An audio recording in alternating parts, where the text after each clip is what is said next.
Thank you very much. Hello, everybody. Thank you. So, yeah, I'm the IBM guy. Right. First off, I think this has been a great day. I hope everybody agrees. It's been great to get us all to here. We can talk about our technology. We can talk about the space. It's a safe space. It's also a slightly competitive space as well, but that's worked out really well, I think. So the key thing is, and that's why I thought I'd talk about the power of queues. The fact that we're at the MQ Summit, the Message Queuing Summit, I thought I'd take us back a little bit to the basics and say, okay then, why are queues so good? Why are they so powerful? Why are they so important? Because quite often we tend to overlook that. I mean, the session earlier where we were talking about, the L word was used, the legacy word was used. I think that's been applied not across a particular technology, it's been applied across a particular way of doing things. I think queuing has come under that sort of focus for quite some time. So it's worth actually looking at it and addressing why that just is not the case, or not in my view anyway, and hopefully not many of you either. So, the power of queues. Now, we have a little bit of a problem with queues, in that queues, everyone fundamentally understands. We had a fantastic talk this morning from Sam, talking about asynchronous, and asynchronous is a confusing thing and all that sort of stuff. Queues, everyone thinks they understand what a queue is. If you talk to anybody, if you don't have to be in our industry, about what a queue is, everyone sort of instantly jumps to pretty much the same conclusion. Okay, the queue is, I'm going to take my turn. I'm going to sit there, I'm going to queue up, I'm going to get to the front eventually. Now, the problem with that is, it puts you in a mindset of feeling that you've got to wait. And therefore, instantly when you're talking about queues, you're thinking about, okay then, a queue is going to slow me down. How do I try and avoid that? How do I minimize the impact of that? And really, in the situation of, even in this example, cars queued up on the road, the queue of cars is not really the queue. The road is the queue. And we should be thinking of queues like this. Queues are constantly moving.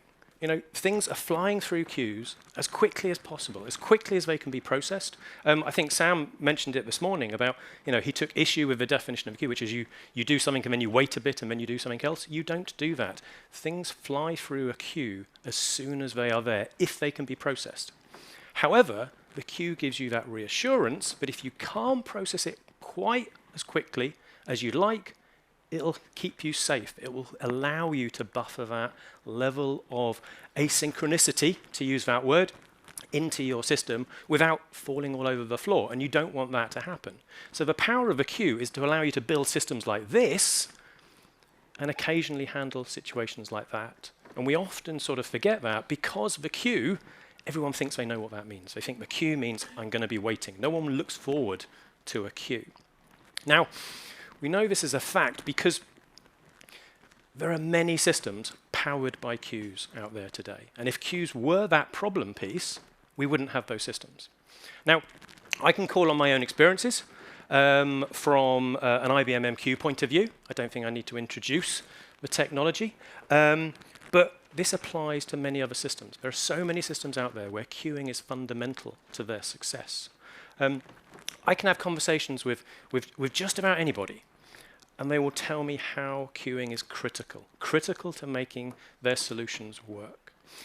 I can pick any environment, and I can point to that and go, look, okay, this is how queues are making these work, to the point where probably all of us have resulted in, we've definitely resulted in messages today. We've probably resulted in IBM MQ messages today, because there are so many systems out there being powered by the ability to be able to scale to the point where they're just there, they're just happening, and we never even think twice about it. The travel example, I think, I like the best, in that I can look across travel, and I can find any point in there where queues are critical. So even before we travel, what do we do? The first thing we do when we start traveling is we start to look. How are we going to get there? If I'm going to take a flight, what flights are available? You know, availability, times, prices, all of that, those sorts of things. But have you considered how that information is collected? That information is deposited in every single different airline, every single, you know, we can apply this to hotels, we can apply it to car rentals, anything where you're looking for that availability. That information is actually collected together into a few central places, and then that's queried from there. Now, in those situations, almost exclusively, that is collected through queues. The ability to be able to transfer messages, transfer data from one place to another is a primary queue example. It's the transfer of the data. I can't remember who mentioned it earlier, but that was a great example of where queues come into their own. Because you're not keeping the data, you're not having to store that data, you are transferring the data from one place to another, and that's exactly the queue analogy. So a little bit like the roads. We don't keep the cars on the roads, we get the cars from one end of the road to the other end of the road. So that's happening all the time. And in fact, trillions of messages a day are flowing around to collect that information together and also to be able to respond to every single query which is actually requesting that information. When you look to say, how do I get from London to Berlin? That is a message on a queue. Looks up the data, works out what exactly is applicable to you, and replies almost instantaneously with that information. And it's all happening thanks to the power of queues. I then pay for my flight. Once I pay for my flight, what am I going to do? I'm going to use my credit card. Now, the first thing, whether I'm buying a flight, whether I'm buying a coffee, I've got to do an authorization check. I'm going to tap my card, I'm going to tap my phone. At that point, there's going to be an authorization check that occurs. This, again, is a message queuing example. Almost exclusively across different credit card providers, you will find that that results in, while you're stood there at the till, a message being put on a queue, being picked up, processed, deciding whether you are allowed or not to buy your coffee, and then a response being put. That's a millisecond style turnaround of that exchange, all happening through queues. So again, that thinking that queues are actually slowing you down, complete misconception. Only queues give you the ability to provide that level of scale. I can have thousands and thousands of concurrent requests coming into systems. I can be processing those as efficiently as possible, and I can be responding individually to the individual requests, which is another critical aspect of the queuing concept, and I can get that back to you in milliseconds. Then the other side of queues is, when you put that between systems, you remove some of that sort of hardwiring and that complexity. Now, yes, there's complexity in the systems themselves, but it allows you to decouple to a certain extent. Having all those systems available, having all those systems talking directly to each other, is just not a manageable task. So if you apply that to something like the very act of getting the plane off the ground, have you ever thought of that? The coordination between the airports, the airlines coordinating their ground crew, their flight crew, the passengers, the flight information, the meals, the baggage, all of those things are happening both within companies and across companies. And again, that coordination is through a very extensive fabric of message queues. And quite often we are told, quite clearly and quite unequivocally, if the queues aren't working, the flights don't leave the tarmac. That goes to the next point of queues, which is the criticality of them. Again, I think someone said that earlier today. If the queues have to be the most resilient part and the most available part of your system, because the pressure on them to be there when your applications are there is unquestionable. They're there to protect the applications when the applications aren't there, but no one likes it when the queues aren't there. So they have to be available at all times. So the resiliency levels are uppermost. And then finally, in the travel one, you get to your destination. You're going to go through immigration if you're going to another country. And in many countries, again, okay, you've got the physical queuing. Like I said, no one likes to physically queue. But you get to the front, and again, for you to enter the country, you're going to find many systems based on queues, the ability to put a message on a queue to say, can David come into this country? We'll go back and we'll do the check. We'll come back instantaneously, tell you that he's okay to come in, and he can walk in through. All these systems would not be working to the scale that they do if it wasn't for message queues behind the scenes. Now, there's other ones as well. I'm not going to go through all of these. The finance one has already been touched on in a couple of places, and some of you may know that sort of IBM MQ is well known for being in that space, and that comes down to trust, because you put an awful lot of trust into your message queuing solution. You trust that the message is going to get to its destination. Now, that's okay for a lot of those examples, and that is critical, and you have uppermost trust. It doesn't get any more trustworthy when you start to talk about not whether I'm going to pay for my €2 coffee. I'm not sure you can get a €2 coffee anymore, but whatever euro coffee, or whether you're transferring literally $1 billion in a message. When you've got $1 billion packaged up in a message, and that's going through maybe from one bank to another, or it's going through one country to another, you've got to have utter trust in the fact that those messages are going to get through, and you need to be able to understand that that is happening. And it's about the traceability, it's about the reassurance that you know that that is safe. And all of these systems, you can say, okay then, these are all just random systems.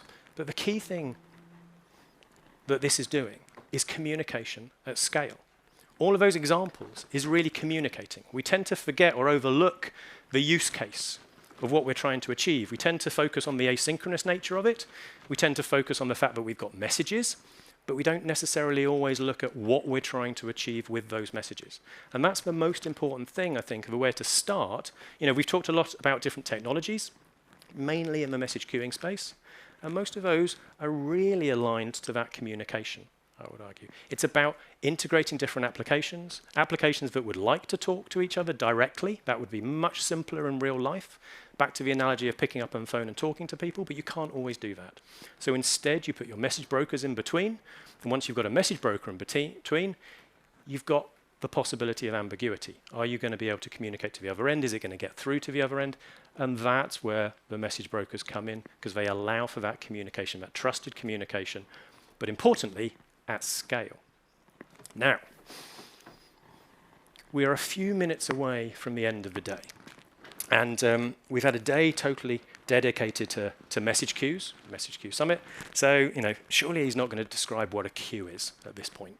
I think we've seen enough about that. But I'm going to just spend a little bit on my definition of a queue. And it may not line up with your definitions of a queue or your understanding of a queue, and that's okay. We can definitely discuss that, and we should discuss it. But I think it's worth reminding ourselves the sort of true value of the queue, because we often take it for granted. Like I said, we just say, okay, then we're going to join these things together, we're going to get some data from A to B, but we don't necessarily think of exactly what the queue is, or what makes a queue a queue. In fact, I had a great conversation earlier. Someone dropped by our PED. He was from the other part of the conference, so he wasn't part of the MQ Summit, which was great, and he was asking exactly that question, which was fantastic. So, from my point of view, what's a queue? Now, there's some rules about a queue. There's some simple rules. They are very simple, I think, but they're quite critical to it. And it's about responsibility. It's about ownership. So, for example, I have a producer. The producer wants to impart some information, request something, to perform a command against the consumer. To do that, the queue sits in its way. So therefore, how do we do that? The producer packages it up into a message of their form, of their choice, of a queue of their choice, and puts it onto that queue. Now, the fact that it's transferred the control of that message is incredibly important. The fact that there's no ambiguity here. The producer had responsibility when the producer had the message. The message is now on the queue, and it's now the queue's responsibility. Being the queue's responsibility, it's effectively handed the baton to the queue and said, right, it's now your role. Now, the producer can go off and do what he wants. The producer can sit and wait if they want, if they might get a response back maybe on another queue or however they want to do it, or maybe wants to go off and do something else. The key thing is that they don't have responsibility to worry about that message. It's the queue's responsibility. Even more importantly is when the consumer processes that message. The consumer here, when the consumer gets the message goes from the queue to the consumer. The baton is passed across. It's not given just a view of a message, it's given the actual message. So we take the message from the queue and we give it to the consumer. Now that is important because now the point where the responsibility moves is very clear and very obvious. And that is something that we take for granted. The fact that now the queue doesn't have the message means that the queue has done its job. The consumer has the message, the consumer now has its job to do. And there's no ambiguity there. If you have ambiguity, then you have the possibility for confusion. You have the possibility to have to worry about the ambiguity. You have to worry about the what-if situation. With all these different steps, if I go through that and I don't know clearly what's going to happen at each stage, I have to worry about it. Now, I might be an application that doesn't need to worry. I might be an application that doesn't really care, and the application maybe can live with that ambiguity. That's okay. And therefore, maybe the queuing rules are a little strict for you. But if I do care, or if I am worrying about this at all, or at least I've gone through the process of worrying about it to decide whether it's needed or not, I have that clarity with a queue. And that is important. We take it for granted just because it always works, or at least it generally works. Now, that's the case where we don't have any messages on queues. Messages are flying through. We obviously have a situation where messages are building up on queues. Now, the other great thing about a queue is it makes it very obvious that those messages are there. Those messages are not hidden away. Those messages are building up on the queue. Hopefully you've set up your monitoring, you've got your alarms going off. There's a problem. There's a problem in your system. It's represented by a growing depth of messages on the queue. Now that is a great value of the queue. It's very clear, it's very obvious what's going on. Again, something we take for granted. However, it's also a bit of a problem. It's effectively the queue waving a nice red flag to say, look, there's a problem. It's over here. So what does everybody do? Everybody looks at the queue. Everybody goes, okay, what's the problem with the queue? Is it a problem with the queue? 9 times out of 100? 99 times out of 100? It's not going to be a problem with the queue itself. This is raising a flag for the fact that the consumers or the producers are out of step. The producers are overpowering the consumers aren't working, whatever it happens to be, that will be why messages are building up on the queue in the vast majority of times. Now, that is great to highlight, but it doesn't do us any favors from a queuing point of view because you tend to look at it and go, I've now got a problem with the queue. And then people start to think, maybe the queue is the problem. How do I solve that? How do I do something better than a queue? Which, considering the point that that is happening at the point where messages are starting to build up, it's probably going to happen no matter what technology you're doing. It's showing that there is a mismatch between the two sides. It's just about the queue being honest about it, which happens to be its problem in this situation. But it opens up the possibility. It opens up the possibility people are going, maybe there's another way of doing this. Now, I actually have sort of two, I would say, favorite technologies, particularly from an IBM point of view. We have IBM MQ, but also we're great supporters of Apache Kafka, which is great. It is a fantastic technology, but it's also a technology that tends to get slotted into this as a way of solving the same problem, but in a much better way. That tends to be the way that it's talked about. And you have to take a bit of a deep breath, and at that point you have to go, okay, then I'm going to go through this one more time. But the problem is, we have the queue concept. We also have the event stream, a stream of events going through the system. And if I step back far enough, and if I read the blurb or the hype or whatever you want to call it about the different technologies, you think they're effectively doing the same thing. I want to be asynchronously decoupled. I want some data to come in. I want the data to stay around. I want the data to be visible to a consuming application.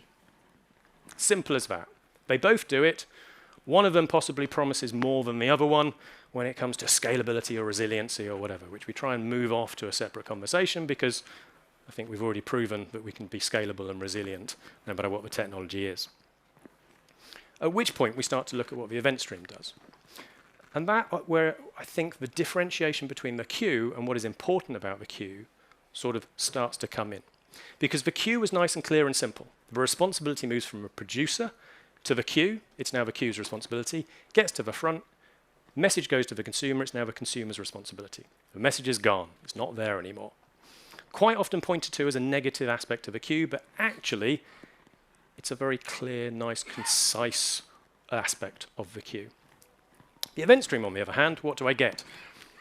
Those events, those messages, have a lifetime which is predetermined. It's got nothing to do with consumers. They come in at one end, they're going to sit around for a certain period of time, and then they're going to get cleaned up. They're going to disappear. They're going to evaporate based on retention, on time, on volume of data. Those sorts of things will happen.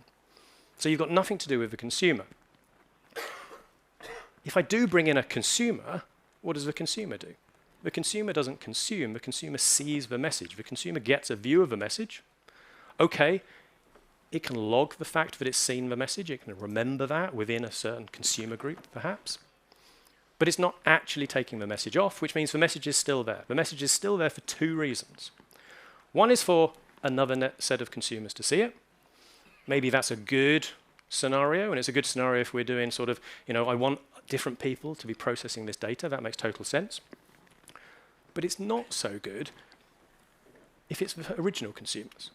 Now, that's quite often pointed to as, but this is brilliant. I can go forwards, I can go backwards, I can reprocess messages.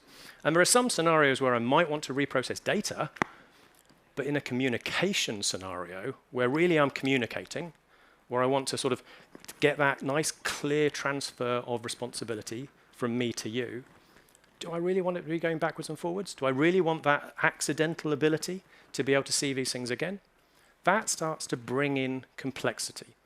And the complexity, even though it's seen or sort of represented as simplicity, because now I can see my data, even when I've processed it, when you start to think about it from an application's point of view, it's actually complexity. The application now has to worry about the what-ifs. Not just the what-ifs if something happens with the system, but the what-ifs of what happens with the application. If the application does see this, has it really seen it? Has it committed it? All of those aspects start to have to go through your mind as to decide whether this is the right approach or not. And a little bit like Sam was saying this morning when he said, I think it was half jokingly, that all of our technologies, we say that we guarantee message delivery. We never guarantee anything, to be honest, but we guarantee message delivery, but there's pages and pages of caveats. That's true for every technology, different lengths of pages depending on the trust level. But these are a whole set of new caveats that you have to take into account when you're writing your application. You've got to take into account exactly what your application is doing and what would happen to it if it happens to fall foul of this style of interaction. And we tend to not think about it, or many application developers don't tend to think about that when they're simply going, well, a queue and event stream, they're basically the same thing. We'll put that in the middle. That will solve my problems. So what I'm not trying to do is I'm not trying to say an event stream is a terrible thing.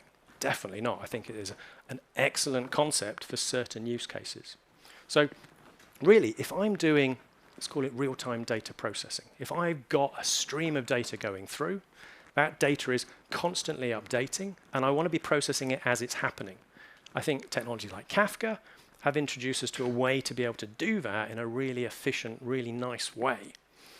However, if I'm doing loosely coupled communication, where I'm trying to communicate between applications and transfer control, where I'm trying to engage with something, I really don't think that event stream model really fits in. And I think the queue characteristics, which we all take for granted, are actually what has made that style of communication so successful over the years and continues to be in all of those existing systems. So really, I guess what I'm saying is we've gone through that period where we were being told that message queues were not the right approach, where event streams were the right approach to achieve the same solutions. But we all knew in our heart, really the queue is giving us that value. And we've got to stay true to that. We've got to understand the value we've got. Occasionally, there will be reasons that you want to use this approach. But quite often, particularly for the styles of interactions that we've been talking about, then it's really the queue that brings the value there. So just to finish off, we've got to think about queues like these pictures, not the queuing up of traffic. Yes, it has to happen, and that's incredibly important. But we forget, queues are simple. They may seem complicated to people, but they're really, really simple. The APIs are simple, the concept is simple, and they provide a set of guardrails that we just take for granted. They're there, and they're there for good reason. They're clear. That clarity of what's on the queue, what's not on the queue, that allows me to very easily see what's being processed, which is incredibly important. Sometimes it draws the attention into the wrong place, which we need to correct, but it does make that clarity very obvious. And then the scalable and resilient. We have to remind people that queues are scalable, they are resilient. The IBM MQ examples that I gave you, that shows those are running at huge, huge scale. They're incredibly resilient. They're always available. It's newsworthy events if you don't see certain things there working. But that's the same across other technologies as well. So it's not a mandate that a certain technology gets the scalability or the resiliency flag. It's about how you build those solutions. It's about what you put into those technologies. And I think all of that together, that's what makes the queue really powerful. It's just unfortunate that we tend to forget that, and we tend to get wrapped up in maybe the next way to do things, the next approach to do it, because we focus on the negatives and we focus on, well, maybe we could improve that, we can improve that. And we do improve those things. But the key thing is we sometimes take a step back in other areas. So really, I'm just going to finish there to say we just need to be proud of queues, I think. I think queues are incredibly important. They continue to be incredibly important, and they solve so many problems. So on that, any questions? Or there is beer.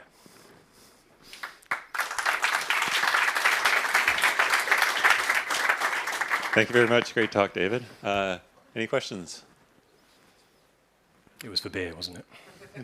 Nope.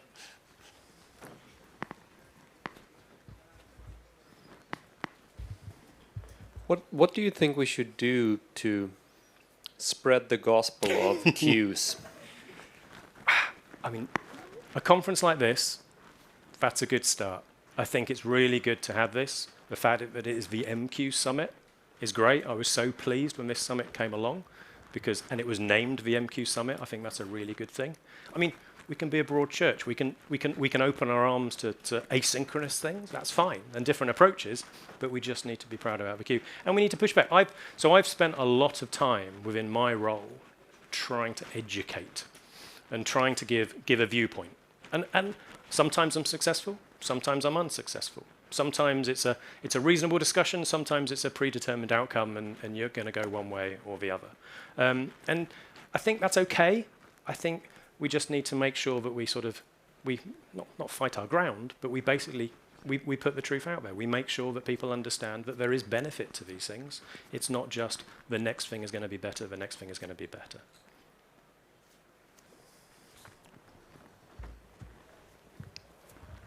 What about the Kafka KIP?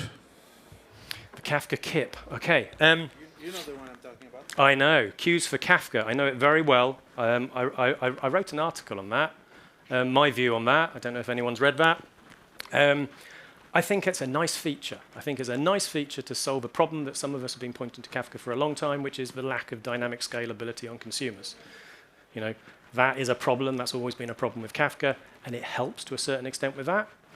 I think I'd also point out that what that does is that takes a step back. You lose the sequencing part of Kafka with that, and that's a big step back if you're doing a Kafka use case. So they need to be very careful about who uses that capability for what. To call it a queue, I think is interesting. It's definitely not the aspect of a queue that I would identify to say that's what makes a queue a queue.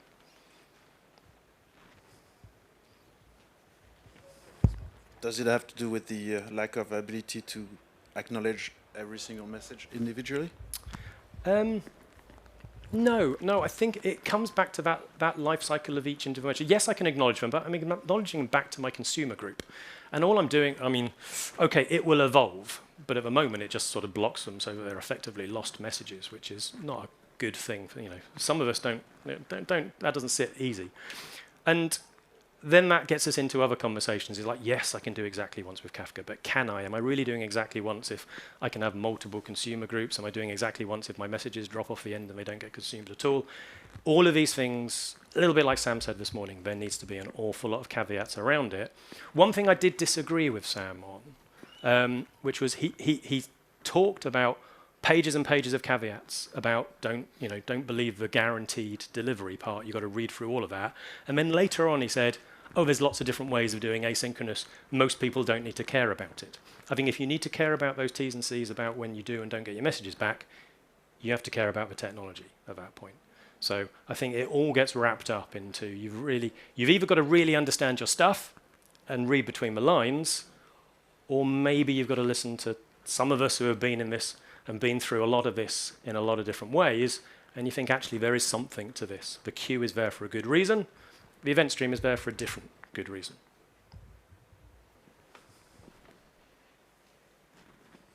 Cool. Thank you, David. Thank you.